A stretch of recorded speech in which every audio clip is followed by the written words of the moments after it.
Oh, hi, everybody. I'm back. Welcome. Happy Tuesday, everybody. It's Big Blue Kickoff live on Giants.com and the Giants mobile app. John Schmeelk, Howard Cross with you. We'll get to your calls early and often at 201-939-4513.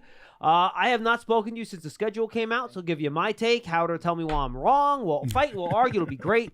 More importantly, we'll get to your calls, and if you want to send in some tweets as well, we can do that right here on Big Blue Kickoff Live. So, Howard, I was very excited. Draft was over. Last week, I'm like, I'm going to take a nice vacation, week off, not go anywhere, not do anything. Okay. Just, catch up on things around the house and, maybe watch a couple TV shows, just kind of relax a little bit. Have a nice, productive You took a day off. At-home week. You took a day off. I took a week off. So I take off Monday. Okay. Check some nice things off the list, get some good stuff done. At around 10 o'clock on Tuesday, I get the phone call from daycare. It's... your son just threw up all over the place. Can you come get him, please? Oh, no. So my next 4 days of vacation basically was me getting thrown up on by my 1-year-old son. Poor guy. And are you talking about me or him? Him.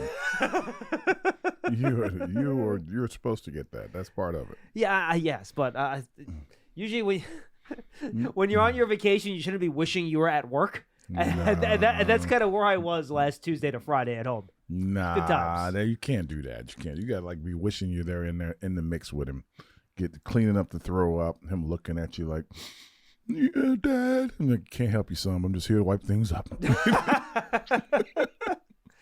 So that was a fun week. Didn't exactly recharge the batteries. I was more tired after the week started than before the week started. So that was good. Okay. But we did have some news last week. I know you guys have been talking about it right here in my absence, but I figured I'd give my little take here. Howard can yell at me, which we like to do. We'll get in the weeds, and then we'll get to your calls and anything else we want to talk about here in terms of the National Football League and the Giants. So, Howard, the thing that jumped out at me right away is, boy, we're going to learn a lot about this team early with this schedule.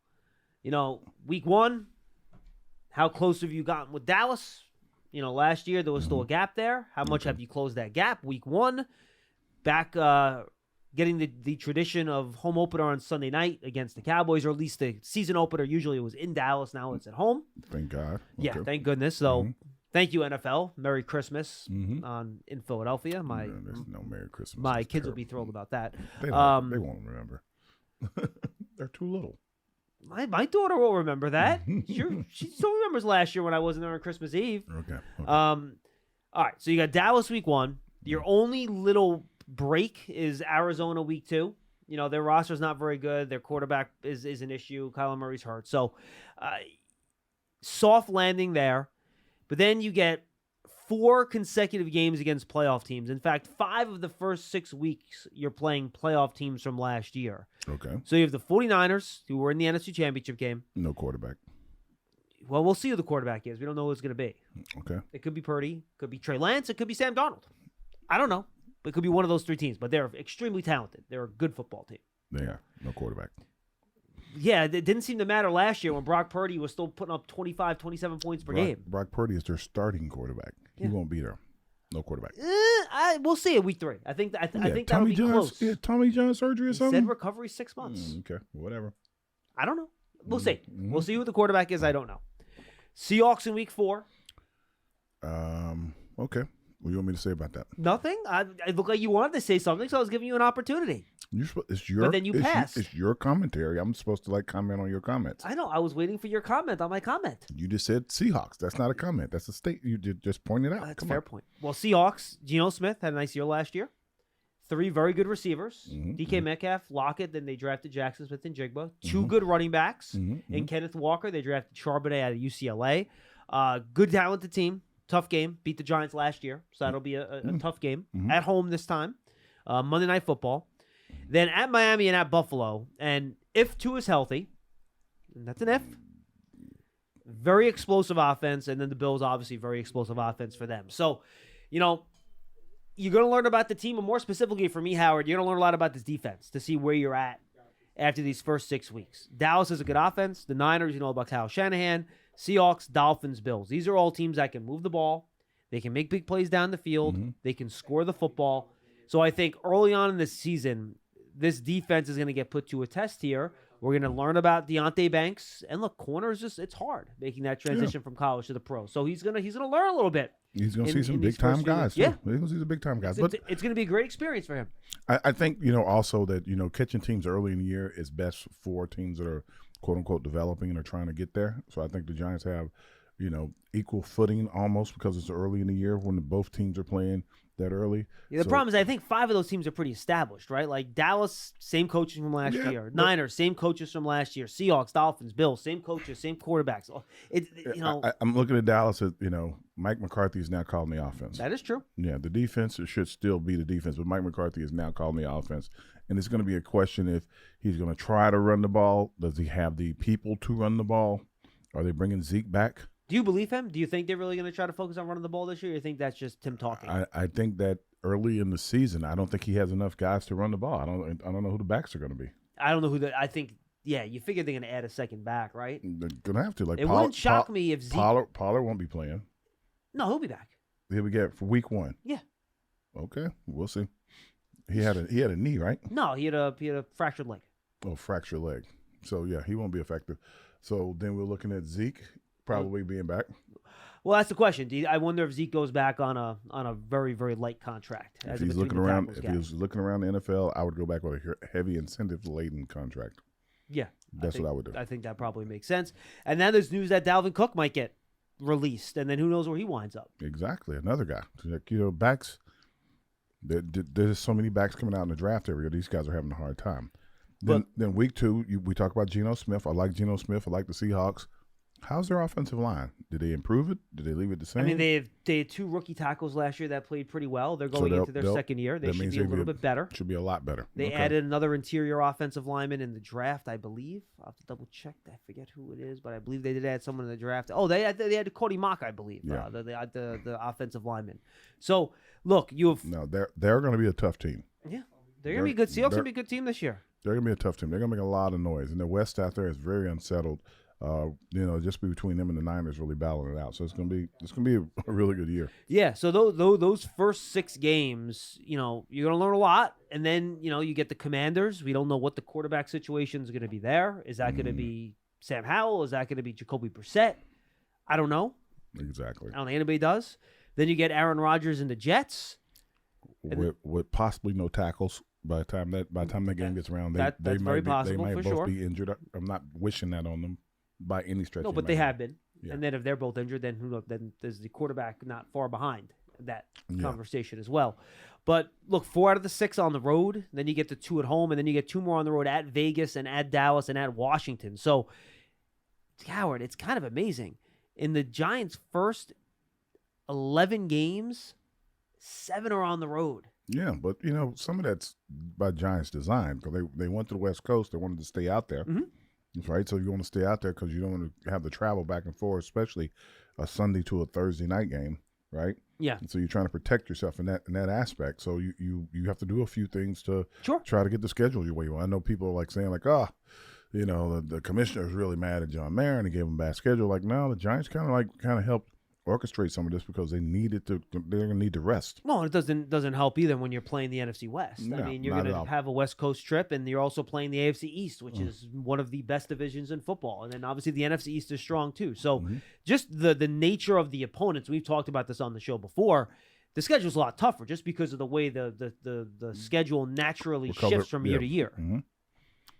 But, and again, I tell people this with err on the side of caution and say the schedule's going to be tough because the way it is from year to year. But also err on the side of you don't know what teams are going to be like one year to the next. As we saw, you don't know who's going to be healthy when you play the team either. You saw the collapse of the Green Bay Packers and Aaron Rodgers couldn't get his stuff together. You saw Tampa just disintegrate, and that whole division, no one even was winning throughout the year. So you have some teams that you're looking at. You're expecting them to be great, but don't go on expectations. Get yourself ready. That's how we always look at it. Hey, look, it's going to be a tougher schedule. I think specifically it's a much tougher schedule for the defense. Like I said, last year, the Giants went 3-1 against the AFC South, right? So this year, it's going to be tough to match that when you're playing the AFC East. Well, yeah, but here's what I got, and I want you to think about this. Defenses are always a little bit ahead. I'm sorry, 4-0 against the NFC South last year, not 3-1. Defenses are a little bit ahead early in the year. So that means your offensive line are not used to the blitzes, the stunts, and whatever else is going on. So they usually have a harder time. So the first 3 games, even though they might look like they may be overmatched, they're not, Wink's going to be putting stuff in. They're not going to have seen it before. It's going to be an interesting scenario. Then after the week 3 or 4 is when things start settling down. People are like, okay, we've seen that blitz before. Now we've seen that blitz before. So it's going to be interesting that way. So that's kind of what I'm looking at. I don't give an edge to winning or losing any of the games. I'm just saying I know how hard it was to play first 3 or 4 games of the season because you just didn't know what the other team's going to do. They'll put a new wrinkle in. They'll go off something, a big tendency of yours from the year before. So they try to do the best they can to confuse you. And a lot of times it did.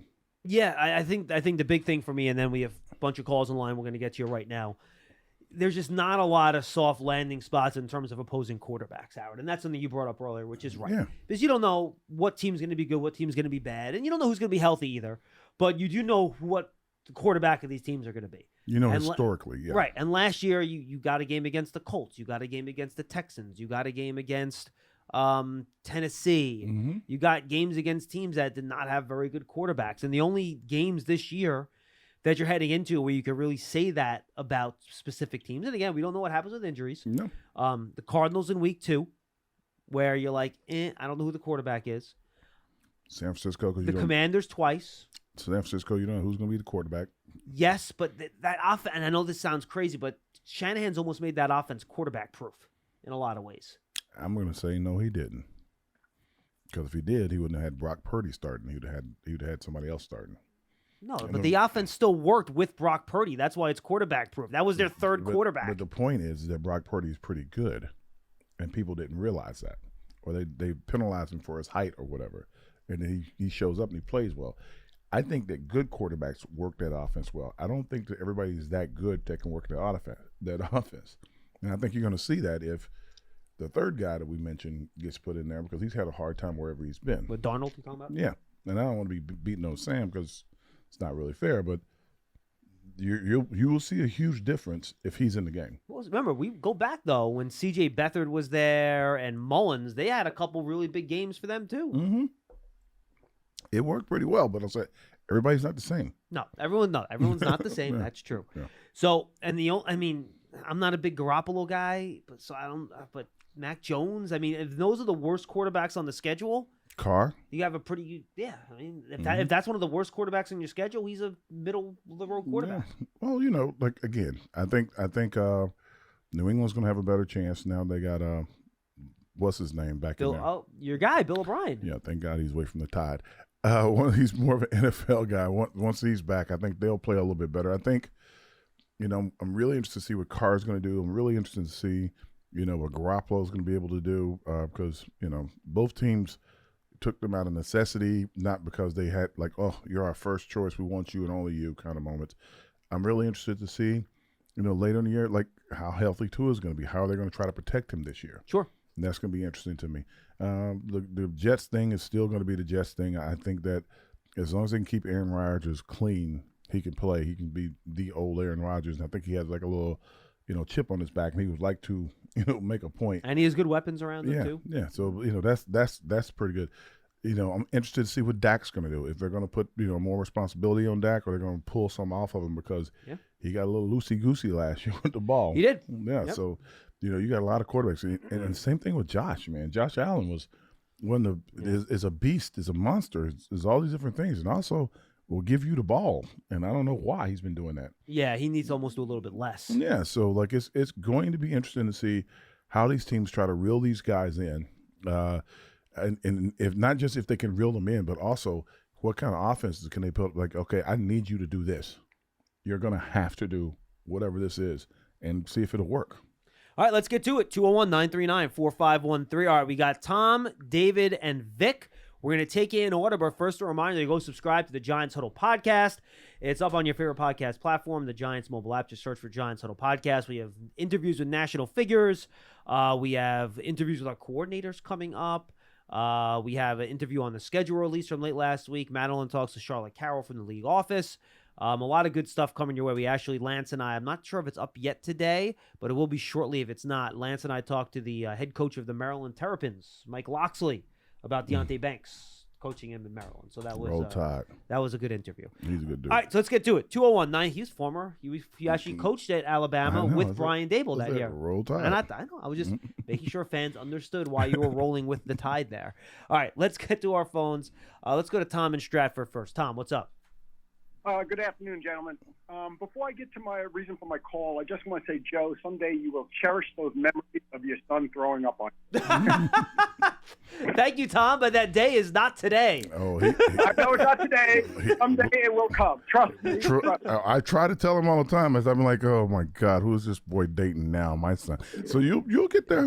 Throwing up will be the least of your problems. Now, Tom, this is one of Howard's favorite lines: "Bigger kids, bigger problems." Man, you have no clue. So the reason for my call is we're talking about traveling and schedule and everything. I don't know how the Giants travel, and I would be very on a interested plane. Do they take a charter 747? Yes. Do they have their own plane? Oh, I mean, they charter. They charter. Every team in the league, I believe, charters. I believe the Patriots might own their own plane. I'm not sure, but most teams it's charter. A charter. Yes, and they have the whole plane. And do they leave out of Newark or do they have to leave out of New York Airport? Newark. I mean, I would rather not give out all the travel details for the Giants. But okay. You can't do anything about it. We leave off the tarmac. No, that's a fair point. It's Newark. That's a good point. No, you're right. And then what are they? Two guys to a room at the hotel, and they each get a queen size. I would imagine. No. Right? At this point, everyone gets their own room. At this point, you got me. I have no idea what they do for. At this point, I believe everyone gets their own room. You don't know that. I think they do. I don't know that that's necessarily true. I think. Okay, yeah. I'm not positive. I think they do, but I'm not sure about that. All right. Well, do they if they charter a plane, do they get to bypass security? No, we go through security. No. Full of hassle. Okay. Well, that's all I wanted. Thanks, guys. Have a nice day. All right, Tom. No problem. I mean, we aren't in the terminal going through security. It is like expedited. I guess is the way to put it. If you take the plane, and they've already checked your stuff because they have dogs checking your stuff and they're going through. And every once in a while, if you're not a regular traveler, then they start X-raying your stuff and opening your bag and going through your stuff. You have TSA and all that stuff. Yeah, but teams are trying to be as compact and on the tightest schedule as possible. So what they do is they set it up, and the TSA is like they're doing a marvelous job of like cycling people through as quickly as possible and checking a lot of people. Like I've flown with the team for 1,000 years, and I got checked 3 times last year, and I'm like, you won't check my bag? Like, okay, knock stuff out. And you sitting there in line, let them check it, then you just walk to get on the plane. You're a high-risk individual, Howard. I know. I think it's because they fill those big shoes. They're trying to figure out if I got something weighted in the bag. I don't know what it is. And they pull out, they're like, oh, look at the size of those things. 201-939-4513. Let's go to David in Michigan. He's up next. Hi, David. Hey, guys. How you doing? What's up? Great job on the show. I'll tell you up front, I've called before, but I go back with Datino 40 years. He and I were at Fordham together. Oh, God bless you. At the radio station. And I can tell you, he is the same today as he was 40 years ago. David, let me tell you something. I mean, because by the way, I'm sure if you worked at the radio station with Paul, you also worked at the radio station with Bob, right? That's right. Bob and Jack Curry. And, and Bob tells me the same thing. Paul Datino now is the same exact guy that he was 40 years ago. He's different. He is as goofy today about the Giants as he was 40 years ago. Anyway, I believe I want to say I absolutely love what they've done with the draft and the free agent class. I have to say, I was listening to Paul yesterday, almost spin this schedule as being easy when it looks very hard to me. Who said the schedule was easy? Listen, hold on a second. If you're listening to Paul talk about Giants anything, we're always winning.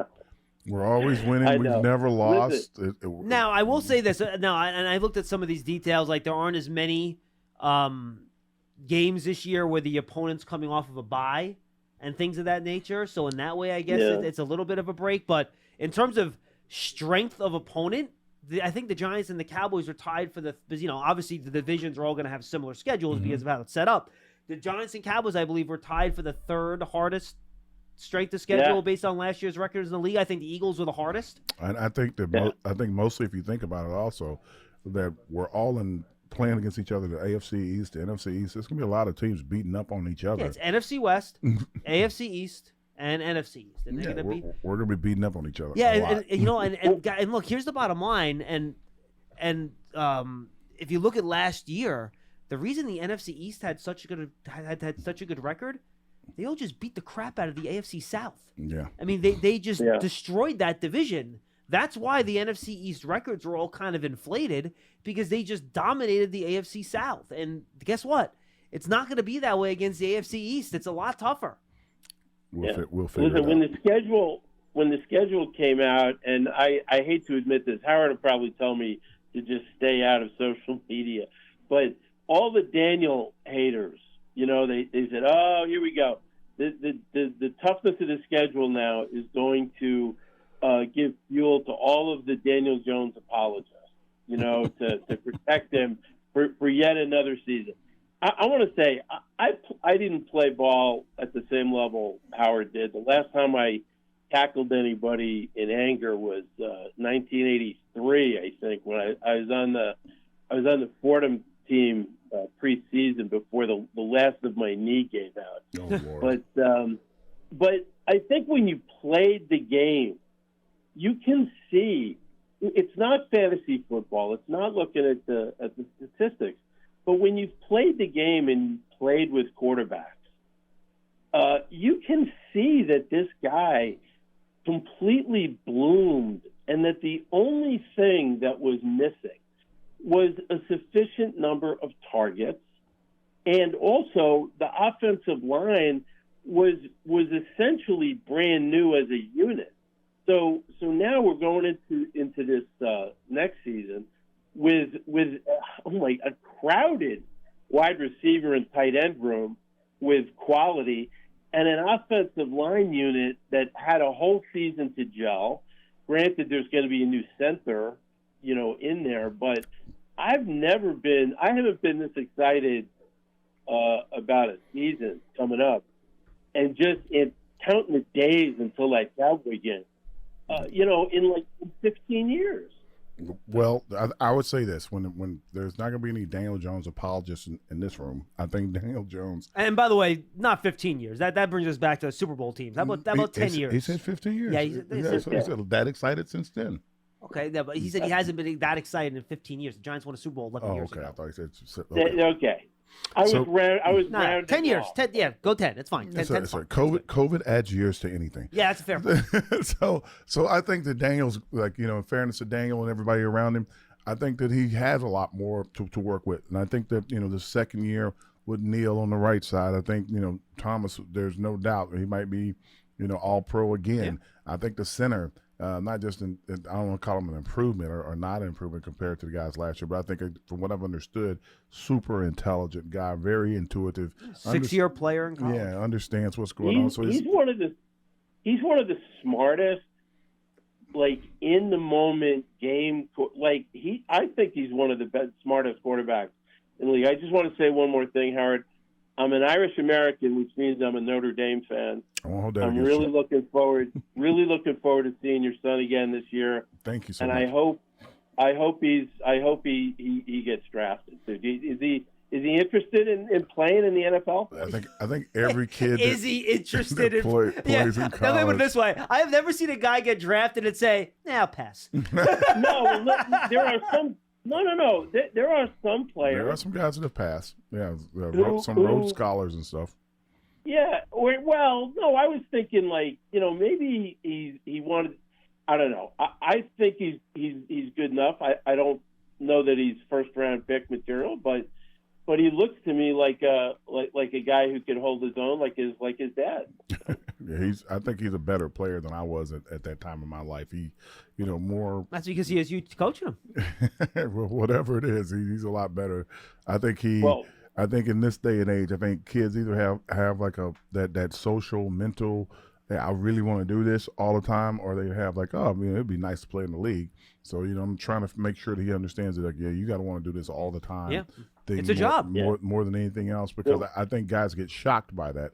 What we really are hoping for, because he did finish his degree, which is cool. He passed his class. Oh, did he? He nice. did. I'm Congratulations. So, and he's starting his master's program as well. So MBA or that's awesome. I don't know what it is, but it's the master's, So, I think, and it takes about a year to do. Is it business or is it something to do with business? Some I business. don't. Okay. Look, So Howard, right now you're 2 for 2, man. You got both kids graduated, man. That's a big win. I just listen a lot and smile.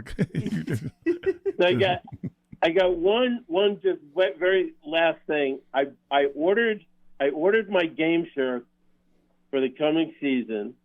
Your what? I ordered my game shirt for the 2023 season. Okay. So, and I don't take current players. I take players from the past. So my 2 shirts this year are Howard Cross and Jumbo Elliott. Oh, wow. Jumbo. And you'll be happy to know I'm retiring my Alex Bachman shirt from last year. Oh my gosh! Thank goodness. Now here's a question: like, did you have to custom make that Howard Cross thing? Because my understanding is that they've pulled all those off the shelves due to lack of demand. So if you go to Fanatics, oh yeah, you can custom the number and the name. Now here's my question: so did you custom the name and number and like the old school like 80s 90s era jersey, or is it kind of like the new school jersey that you customize? Nah, the choices are not that great for customizing, so I had to take what they had. Okay, I got you. Well, I do Thank appreciate you, David. that. I appreciate it. That's very All nice. right, man. Now, great job. Thank you. Appreciate you listening and calling up, man. Really do. Now, unfortunately, I think it's a custom job. I don't think you get any royalties on that, Howard. I don't think you get any royalties regardless. I don't think you own your name, image, and likeness for the league. No, I think that's over with. And by the way, just because you say the Giants have a tough schedule doesn't mean that you give the players a pass if they don't win games. No, that's not how this works. It's not a pass. I'm not saying there's going to be a pass. Oh, no, I'm not saying you were saying that. Okay. I think that's what the caller said, that a lot of people worried that since everyone says the Giants, the opponents are so tough, that if they don't play well, it's an excuse for, it's okay. Because, you have to beat the teams on your schedule. I just watched the Knicks play in the playoffs. I watched them play Miami. And from the way they went in and listening to the fans to the way they came out, it's just, that's what fans do. Like, oh, man, we got a chance. We might be in the East Finals. They had a chance. And then at the end, it was like, man, we got to get rid of this guy. We got to get rid of this guy. Well, those are fans, man. That's we don't know what we're going to do with him. Like, I was like, oh, my goodness. I'm like, I don't. Dude, Knick fans are as a member of that fan base, they are a temperamental group that oh, my goodness. Everybody is fired. They're signing people's posters outside. I'm like, oh, my goodness. So I'm kind of glad I didn't play basketball. Like, that is brutal. But look, 2 out of the first 3 weeks, and you said you don't know about San Francisco quarterback. Absolutely, we do know San Francisco's defense is really good. I do. Now, new coordinator, so we'll see how that impacts their defense too. We don't know. I think they're still going to be pretty good given the talent. And then Dallas week 1, we know they have an excellent defense. So 2 out of those first 3 weeks, Daniel Jones is going to have a really nice test. Yeah, and I think the defense will have there'll be this issue with the defense. Are you willing to listen to a different voice that may want to do it a little differently? You're talking about the Niners defense now. Yeah. And I think that's a big thing. I've seen that happen in the past with different teams that we played with. That you had a different defensive voice, and then the guys kind of look at you like, well, that ain't working, coach. Or we didn't do it that way last year when we were really good, right? You try to work that out in practice in training camp, but usually you get to games and something's going a little haywire, and a guy will go to the same spot he was going to before, and all of a sudden the balls go down the field, and the coach is like, what are you doing? Oh, I forgot. We don't do it that way anymore. Like, no, you don't. So that's a big thing for defense. It'll be interesting to see how that works. 201-939-4513. Let's go to Vic in Florida. He joins us next. Hey, Vic. How you doing, John? Vic, Let what's me up? tell you something. Let me say something. Okay? I hate anybody that bedmouths Daniel Jones. Do the fans forget that when he came up, he had to play through 3 systems, 2 general managers. He had no supporting cast and all that. That guy, Daniel Jones, has all the tools to be not a good quarterback, a great quarterback. That's my take on it, okay? Okie doke. I got something else for you, John. Give it to me. What do you got? You're fired up, Vic. I like it. Yeah, I'm pissed off when they talk about Daniel Jones. The guy's got all the tools to be a great quarterback. Listen, I've been a Giants fan for over 65 years. I was at Yankee Stadium December 16, 1958, to see the Giants getting beat by the Baltimore Colts and Johnny Unitas. When Frank Gifford, our best player, fumbled twice and the Colts recovered. Anyway, that's not what I'm calling you for. Okay. Why is it that I cannot watch the Giants and the 49ers? I have to have Prime Video? Vic, listen, like, we're not in charge of Better write that time code, brother. all the TV contracts or what's going on. And there, and the league is moving, and believe it or not, with all the different streaming services, the league's moving that way. Because more and more people are trying to get rid of their cable box. Hey, and they just announced today that one of the wild card playoff games is going to be on Peacock. Yeah, they're trying. More and more people, believe it or not, are trying to get rid of their cable box. And I don't think people realize that. I think they think that. Oh, I'm like, no, they're trying to get rid of. As I look at my cable bill once a month, I can understand it. Yeah, and I have done the math on this, by the way, and this is not me supporting cable companies or supporting streaming services. It's just me doing math. If you want to get everything you want, you add up everything. Once you add all the streaming services together, it's not that much cheaper than just cable. So it kind of it's 1 and 1. That's what I'm saying. Yeah. It's just a matter of how you want to get it, right? My thing is, I need local news. And I need live sports. Yeah, I need live sports, but I need local news. I got to know what I'm getting up in the morning. I got to know if my trains are running, if they're not running on time, if I'm going to be standing on the platform for a long time, especially in the wintertime. I don't like the cold. Really? Summertime, I can just kind of chill out and walk slowly down there. Oh, it's a nice day, stand in the shade. But in the wintertime, ain't no place to go. Yeah, so that was the piece of news that came out today, by the way, that they announced that one of the wild card playoff games that usually is on NBC will now be on Peacock.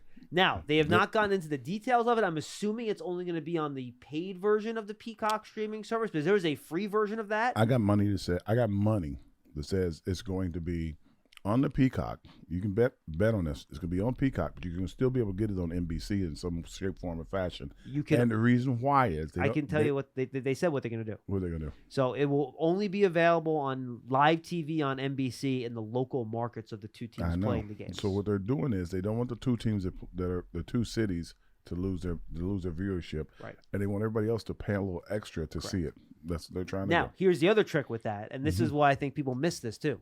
Game is also going to be available on NFL Plus. Yeah. So this is the NFL saying, "Oh, you don't have to subscribe to Peacock.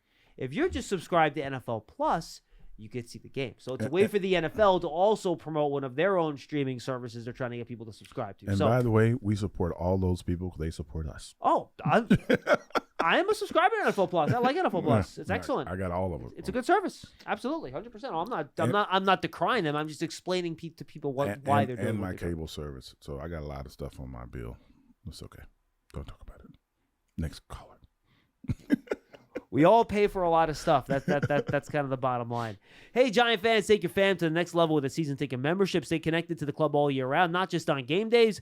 Memberships are now available for the 2023 season. To learn more about all the exclusive member benefits, visit giants.com/tickets. Limited inventory is available. And while you're online looking for those tickets, you can also go download the Giants official streaming app, Giants TV. It brings original video content and game highlights on demand and direct to Big Blue fans. Giants TV is free on Apple TV, Roku, and Amazon Fire TV, and the Giants mobile app. Let's go to Ron in New Jersey. He's up next, wants to talk about all the Giants primetime games, and right now we're staring at 5, and that can go up as high as 6. So, Ron, what do you got for us? Hey, guys, long time no talk. Quick aside. Hulu Live, Howard, gives you the news and the live sports. I just got the call a few months ago. Yeah, I've seen that. See, the problem, see, Ron, here's, and again, we're going to get in the weeds here, which is fine. Yeah. See, my problem is that I need the two things I need besides my NFL games. Okay. I need my Yankees and I need my Knicks. Yep. And there is no streaming service that has both the Yankees and Knicks. Hulu doesn't have it all? Fair enough. The only streaming service that has the Knicks is Fubo TV. I tried that one. Right. I don't like that one. That's the only one that has the Knicks. And now you will need a lot. Yeah, you need a lot. It is what it is. Right. Anyway, so why I was calling was from the season ticket holder point of view. Yes. I know TV dominates the world. I get that. But, I'm in the West Club. cost a lot of money. I love going to the games. It's one of my favorite things to do. This year they announced that they were going to flex Monday night games. I don't know how you guys feel about that, but to me that's just wrong. I'm not going to get as excited as Vic, but sometimes like, we travel to a game from time to time. Often I'll invite, like this year we have the Patriots. I'm inviting a couple of friends from Boston, and that game will be affected. I know that, but how do they get away with that? And I have a quick question on the salary cap too. But yeah, sure. Well, what do you think of that? Take this into consideration. I think that whole one of the part of the things that makes watching NFL games so great is when they pan through the crowd. Everybody's jumping up and down and screaming and yelling. The games look like every game's so important. If they flex games on Monday nights and fans can't get there, they're going to have half-empty stadiums. Well, fans will sell the tickets. They'll sell their tickets, but I'm telling you, you're going to be shocked at how few people will be there. And I'll say this too, And Ron. that's going to be the thing that's going to make them want to be like, maybe this is not a good idea. You heard what Okay, John and Ron, you heard what John Mara said about the idea of flexing those Thursday games. I did not. No, well, yeah, there was a rule that was being considered by the competition committee. I'm not sure if it was tabled officially. I think it's still up in the air. It's in the air right now. Yeah, right. And I think they're going to decide sometime in June, where they were considering later in the year flexing Thursday night games. And John Mara, I've heard about that. And John Mara publicly came out and said he thinks that's very unfair to season ticket holders because, to your point, people. You're out of town, you book flights, you book trips to go see these games, and it's unfair to your fans to have to, move there for 3 days. So I would imagine, and he hasn't said this publicly, that if he thought that about a Thursday games, I imagine he probably has similar thoughts about flexing Monday games for the same reason. Yep. So my guess is that you have an ally in terms of Giants ownership when they came to make those decisions. Yes. Can teams resist that? No. Or does the NFL say you're being flexed? No, there's a vote. So those things are decided in either the competition committee, in which case it was the Thursday night flex, and then in terms of the Monday night, that was in the TV contract. So that's something all the owners signed on. So at some point, all the owners do have to sign on for these new rules, whether it's in the competition committee or whether it's in ownership meetings or whether it's in TV contracts. But once that's put into effect and it's official, teams cannot resist. Well, I'm glad I have a good ally with Mr. Mara. Yes, you do. And what's your question on the salary cap, Ron? Quick question. You guys were talking about this a couple of weeks ago. Yeah. When there's an incentive in a contract, right, so you can make an extra $5 million in incentives, does that mean on the salary cap they bake that in where they assume you're going to make it, or do they carry it to next year? Good question. How does that work? My understanding is that if it's a likely to be earned incentive and there are certain rules that govern whether something is considered a likely to be earned incentive, that is baked into the cap right away. If it's an incentive that's not one of those and the guy makes it, then that will get pushed into the next year, I believe, is my understanding. So the incentives run like that. There are roster incentives. There are incentives for coming to workouts and stuff like that. Those are kind of pushed into the current salary cap. The incentives that are not pushed into the current salary cap, let's say that you're a player that may play 85% of the plays, maybe. They don't expect you to because maybe it's a young player that's challenging you for some time and stuff like that. Then you have to earn that money. That's the money they push forward to the following year. Catches, tackles. I think I've even heard kickers go, "Did they put me down for that tackle? I got to get so many tackles for the year or something." I started laughing. I'm like, "You're gonna get hurt." But that is like a serious, because I lived through incentives during my career, so I know that I don't know where the money got pushed, but I know that how hard it was to make some of them. Okay, so no one's thinking about it. Yeah. But that's great. That's been nagging at me. Mm-hmm. Thank you, gentlemen. Always a pleasure talking to you. Appreciate it. All right, so I will read this. This is the rule. So there are likely to be earned incentives and not likely to be earned incentives. So if it's qualified as a LTBE, which is likely to be earned, which are again making the team roster bonuses, right? Workout bonuses, and there are some performance bonuses as well. For example, if a player reached that performance threshold in the year prior, that incentive is considered likely to be earned and will count against the cap. Mm-hmm. If the player did not reach that threshold the prior year, it is considered not likely to be earned and will not count against that year's cap. For example, and this is off of a Seahawks blog page, so it's specific to Geno Smith, right? Yeah. So Geno Smith, to no one's surprise, met a lot of incentives in his contract last year that nobody thought he would, right? So that money got pushed into their 2023 cap and didn't count on their 2022 cap, so that's kind of how it works. Okay, that makes sense. So, but again, like understanding the incentive packages for guys is probably more important than anything else. 100%. All right, we have some open lines, folks. If you want to get in, you can. 201-939-4513, 201-939-4513, hashtag Giants Chat. So, Howard, when you take a look at the NFC now, there are some things that you're seeing teams kind of make some moves here to try to shore up their rosters. We saw the Vikings trade Zadarius Smith. And they're in an interesting spot now where, I think they're still trying to compete. They have your favorite quarterback in the NFL, Kirk Cousins, manning under center. My favorite quarterback? Okay, go ahead. I'm listening. Yeah, I mean, you've told me many times you think he could lead any team to a championship in any given year. I tell people all the time he's somebody's cousins.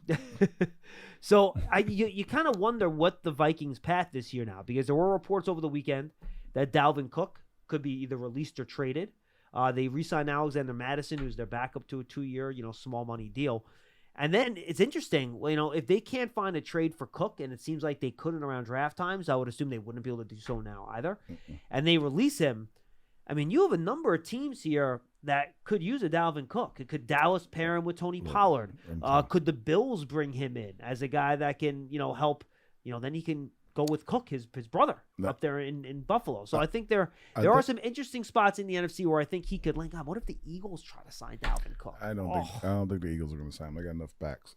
I think when you come, I keep saying about the back situation. I think if these guys get out there on the market, they have to decide if they're going to play for a lot less money. It's not going to just be a little bit less. It's going to be a lot less money, and they're going to have to make a decision.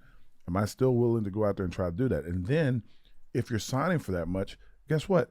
You got to wonder if you're going to get your touches, because you're not going to get touches if I'm not the starting running back on the team. They bring me in to support somebody else. I got to be willing to play the role of a guy who's quote unquote helping somebody else out, and that's going to be a little interesting as well. I think when you look at the NFC, I think the NFC West is basically going to go through the 49ers. If and when the quarterback situation gets worked out, I think that, wait a minute, correction, the 49ers or Seattle, I think that's going to be the big thing. I think the North, believe it or not, I think it might go through Chicago. And I don't think people are really talking about that. I think Chicago. You think they're ready? I think they improved their offensive line a little bit, and I think they got a couple weapons for the Fields to throw the ball to. Oh, DJ Moore, very good player. Yeah, so once you start to do that with a guy that's that dynamic running the ball, all of a sudden that team's a lot better. I think their offense will be good. I think they're missing some pieces on defense still. I think they're going to score a lot of points. It's going to make the North's going to have a hard time with them. You like them better than Detroit? No, but I think you're going to have a hard time with them. I think Detroit's going to have a hard time with them as well. I think Detroit's going to be the best team in that division, but I think Chicago's going to be the team that no one was expecting to be as good as they are, and they're going to score a lot of points and force a lot of defense to do things they're uncomfortable doing. I'll tell you what, it's a very important year for that division, too, to figure out directions of a couple of teams, right? Yeah. You mentioned the Bears with Justin Fields. He's heading into his 3rd year, correct? So they'll have to make a 5th-year option decision on him after next year with Justin Fields. Then you have Jordan Love, who only has 1 year left on his deal for the Packers. So they're going to have to make a big decision on his contract as well. And then the Vikings, this is the final year of Kirk Cousins' contract. So they're going to have to figure out what they're doing after Kirk Cousins leaves. So, and frankly, I think Jared Goff has 2 I think he has 2 years left on his contract, Is it 2 years?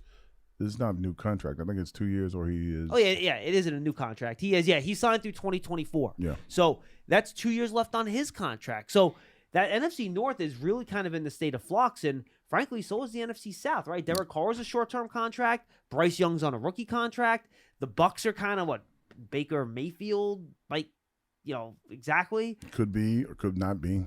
Maybe, we'll see. And then the Falcons with Desmond Ridder. I mean, the NFC North and NFC South, they are really in a period of transition here, in which I think those divisions are going to look very different over the next few years. So if I'm looking at the South right now, if I had to pick a team out of the South, I would. Saints? Maybe. I like the Falcons' offense if their quarterback can figure it out. That running back is going to be special. They got Bijan, they got Kyle Pitts, they got Drake London. They have a good offensive line. If that quarterback can, and Arthur Smith is a good creative offensive coach. Yeah. If they can figure out the quarterback spot, like they could have a nice little offense there. But their defense stinks. I think whoever wins is going to win with probably 9 games. They're not going to win many more than that. So I agree with that. With 3 wins in the division, they'll win 9 games total. Better question: who's going to finish in last place in the North? Wow. If I have to go with anybody, I'm going to go with Green Bay. Green Bay. So you're not a Jordan Bullock love believer, huh? It's not that. I just think there's a lot of turnover. I think that, it's not like it was when Aaron Rodgers was stepping in. I think, Brett Favre was holding Aaron Rodgers off. Yeah. He was literally holding him off. In this case, it was like they were still in love with Aaron Rodgers. They just got tired of his shenanigans and said, like, okay, you got to leave, bro. That's it. You can go.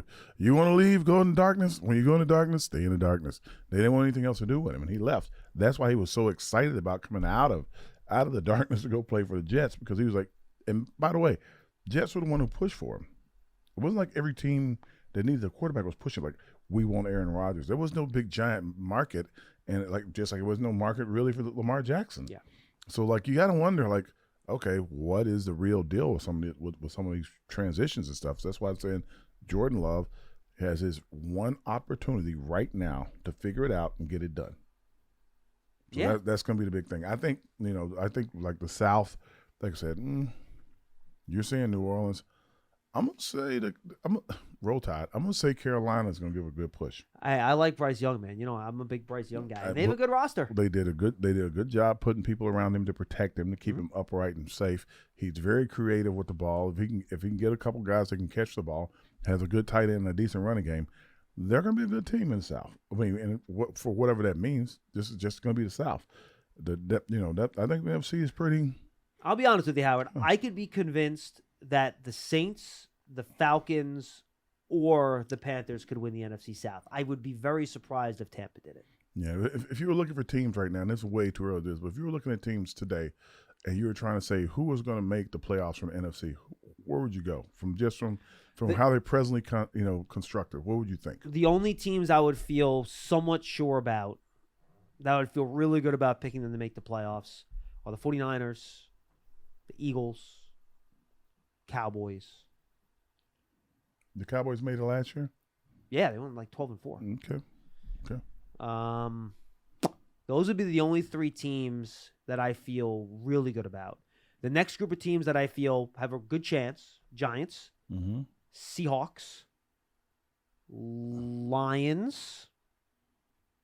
I think that's probably it. So if I had to do it this way, I would do it. Okay. I would say for sure I'd go Seahawks and Niners out there. I think both teams are playing that well. Okay.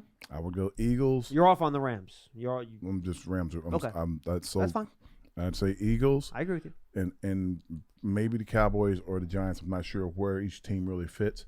So it could be 3 out of the East. And then outside of that, when I go to the North, I'm gonna go Detroit mostly. I said Chicago's gonna be the surprise team, but if I had to believe and want to put a bet down, I'm not betting. I don't want to get in trouble.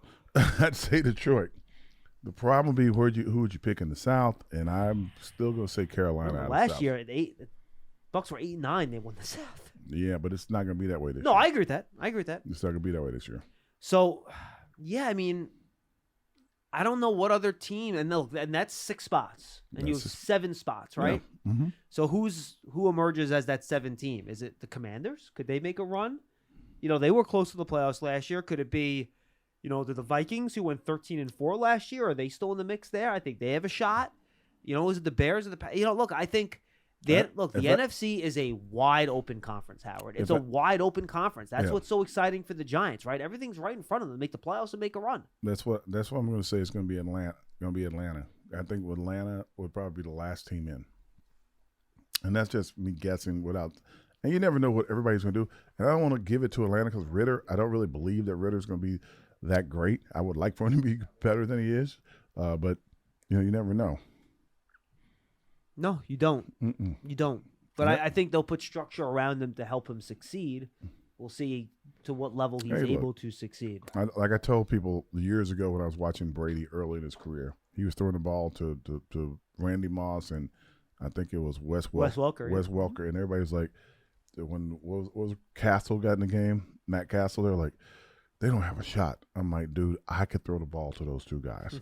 So if you got good, skilled guys around you, you can make plays, and that's what I believe. A couple of these young guys are getting a lot better offenses, but really good skilled guys around them. And look, and that's the beauty of the NFC, Howard. Look, and I'm gonna. This is very simple.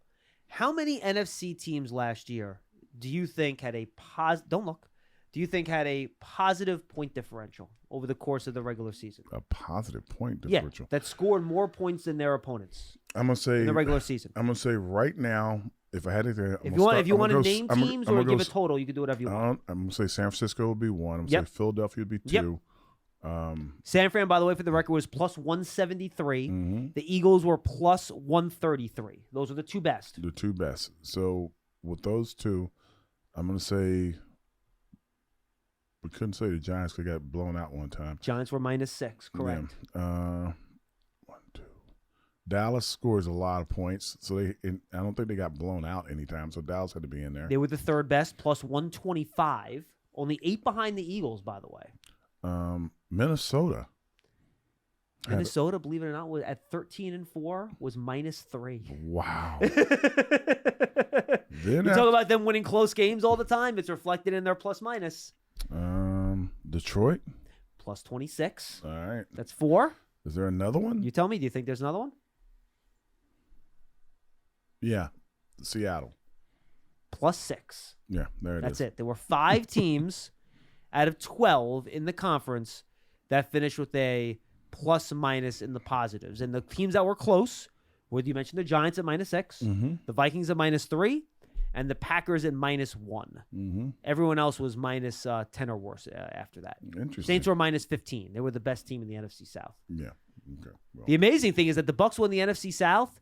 They had by far the worst point differential. They were -45 last year. They were getting beat won the NFC South. Panthers were -27. Falcons -21. Saints -15. That's interesting. That's interesting, right? That's real interesting. I thought it was too. 201-939-45, and that's why the conference is wide open. Yep. Dude, seriously, and Scott, we'll get to you in a second. Just be happy the Giants are not in the AFC right now. Because you look at that AFC. It's a bloodbath. Dude, it is an arms race, man. This is like peak Cold War stuff going on in the AFC. It's crazy, man. Josh Allen, Joe Burrow, Lamar Jackson, Deshaun Watson, Trevor Lawrence, throw in C.J. Stroud and Anthony Richardson if you want, Patrick Mahomes, Justin Herbert, Russell Wilson. I mean, my gosh. I mean, it is Aaron Rodgers. I forgot about Rodgers. I mean, it is a Tua. I mean, it is a just cavalcade of really, really good quarterbacks in that conference, man. It is. I mean, I just listed 9 guys. 2 of those quarterbacks will not be in the playoffs next year. Of those 9 I just mentioned. That's crazy. It's crazy. It's really, really hard. It's going to get worse. You mentioned Lamar Jackson? Yes. So here we go. At Josh Allen, Tua, Rodgers, that's 3. Burrow is 4. Lamar is 5. Deshaun Watson is 6. Trevor Lawrence is 7. Patrick Mahomes is 8. Justin Herbert is 9. Russell Wilson is 10. And that's not including Garoppolo and Tannehill, who have both been perennial playoff quarterbacks over the course of their career. So count those 2 guys, you're freaking 12. The worst quarterbacks are Kenny Pickett. He was a first-round draft pick. Mac Jones, first-round draft pick. C.J. Stroud, first-round draft pick. And Jones was actually a Pro Bowler his first year. That's what I'm saying. It's gonna be interesting, dude. That conference, that is as good. In fact, I will say with some confidence that is the best group of quarterbacks I've seen in one conference in my life. Been a long time, but yeah, they're a good group. Been a long time that many guys have been in the same. I mean, you go back to like the '90s, I guess, when you had like Aikman, Steve Young, and Favre all in the NFC. I mean. Yeah. Randall Cunningham was in that group. Mark Rippon. I think Cole Pepper was in that group. I think He was later. He was in the McNabb. early Yeah, 2000s. No, it was 90s. I mean, It was the 90s. but the AFC. Because when we played them in the 2000 Super Bowl, Remember, Randall Cunningham was playoffs. the quarterback when they lost to the Falcons in the NFC Championship game for Minnesota in 98, 99. But Culpepper was the quarterback when they lost to the Giants at Giants Stadium. Yeah, in 2000. Correct. Yeah. So like all those guys were playing in the NFC at the same time. I know. That's crazy. No, it was. And the quarterback then, rough. was it Romo? Who was it? Was it in Dallas at the time? It had to be like Romo or somebody, right? That was, you mean when you guys beat Culpepper? Yeah. That was their dark times. That might have been the Quincy Carter years. Oh, okay, good. Thank God. I didn't want to throw you under the bus, Tony. That was one of those like Quincy Carter, Chad Hutchinson, Ryan Leaf era. That was not great for them. Let's go to Scott in New Mexico. He'll wrap us up today. Hey, Scotty Doo. Hi, guys. How you doing today? What's up? I have two questions. They're sort of interrelated. Sure. First question is, typically, is there a statistic that says how many drafted and undrafted free agents make a team each year? No, but I imagine it's somewhere between 7 and 10, depending on what team it is, how deep their roster is, and all that sort of stuff. And it also depends on actual need. So like sometimes you draft guys that are really, really good, and you try to keep them around because he's like a first round pick. And sometimes you draft guys that are in the 5th round that you have to keep around because they're really, really good. Right, and a lot of the guys you kind of practice squad too, right? Yeah. And then the thing what makes it a big difference is like the Giants in center and the interior line. You draft a kid if he'd been drafted in the 5th round, he had a chance of starting. Yeah, I think the Giants last year, if I recall, I believe they only had one undrafted free agent make the roster. Yeah. And for the life of me, I can't remember who it was now. So yeah. Okay. I'll have to go back and check that. That being said, you have to wait, obviously, till the dust settles and you see who's on the roster. But do the Giants or any other team, let's stay in the division for a second, do the Giants and the other teams in the division, do they actually start doing analysis of the players that are drafted, both undrafted and free agents, and look at their tendencies and see how they're going to intermingle with their teams in terms of players drafted by other teams in the division? He's talking about scouting. For example, say somebody drafts a defensive back, and in college, for example, they saw, well, he has great pickup speed, but he doesn't press well, and they're assuming because there's only so much you can glean from preseason. So they look at their tapes and they say, okay, say he made the roster, and they look at the tendencies of what he can do, and then the offensive and defensive coordinators can work around that and say, hey, we're going to run these kinds of plays because that kind of player does not do this well. And I was wondering when they start that process, if they do, or is that too much minutia? So going back all the way back to the early 90s, they do that from day one. Yeah, and pro scouts. And back then it was on paper. So you get a big booklet full of information about every team. I can remember Scott Norwood in the Super Bowl in '90. We knew he did made 30% or something really low, over 44 yards or over 45 yards on outdoors, grass. Yeah, outdoors. Grass. They had all this stuff against him, so we were trying to keep him away from a certain yard line. So they do that. And nowadays, it's on tablets. So you can pull up a guy with right hand, left hand. I think a Hall of Fame Urlacher. We knew that he was slow reading when he first got in the league. We ran plays, misdirection plays with him all day. He'd run himself out of play by 50 yards as a rookie. Yeah, and Scott, what they'll do, the pro scouts will work with the college scouts, and they're kind of involved in the process, and they'll get the scouting reports on the rookies, so they'll know. And the position coaches will have ways for their individual players in their position groups to attack their opponents in every given week. Yeah, and you have to also remember, like Pro Football Focus and everything else. They have like what people thought of. They talk to all the scouts, and they have what every team thought of a guy. They'll do a summary of, okay, this guy is, he's too handsy, and he plays cornerback, so he's going to get a lot of penalties called against him. They know that stuff, yeah. Okay, and do they do the same thing with the tendencies of coaches as well, or they don't? No, absolutely. In terms of like the coordinators and schemes and what plays they like to run and what situations. Yeah, I mean, you go back that's kind of how analytics started back in the day. Right. By looking at tendencies. Bill Belichick was huge on that. And you figure out what plays and tendencies coaches have in certain down and distances and situations, and then they definitely game plan off of that. And so I'll give you one even better. You remember when the officials went on strike? Remember how everyone was so upset about these officials being on strike? Especially Howard. How could they be on strike? They control the game. Howard was broken up by it. All the talking heads were going, oh my gosh. He had to go to therapy. They had nothing to do with the game. Do you understand that? And they're like, how could you say that? I said, every official has a scouting report done on him. They know what these guys call, when they're going to call them, what to look for, when to look for it, what you're going to get away with in a certain game. They know exactly how the officials call the game, every official, every position on the field. They know which ones you can be a little rough with and talking to. They know which ones you can't talk to at all. They know everything about every player. Which guys call holds, which guys calls pass interference, which guys call legal contact by the crew, by the individual official, all that stuff. They know when whoever crosses the line and stands inside that 110, they know what you're doing all the time. Okay. Well, I appreciate it, guys. I was just curious. Thanks again. All right. Appreciate the call, Scott. Everybody, thank you for being with us on today's episode of Big Blue Kickoff Live. Thank you to Howard Cross. We'll be back tomorrow for another episode coming your way at 12:30. We'll see you then, everybody.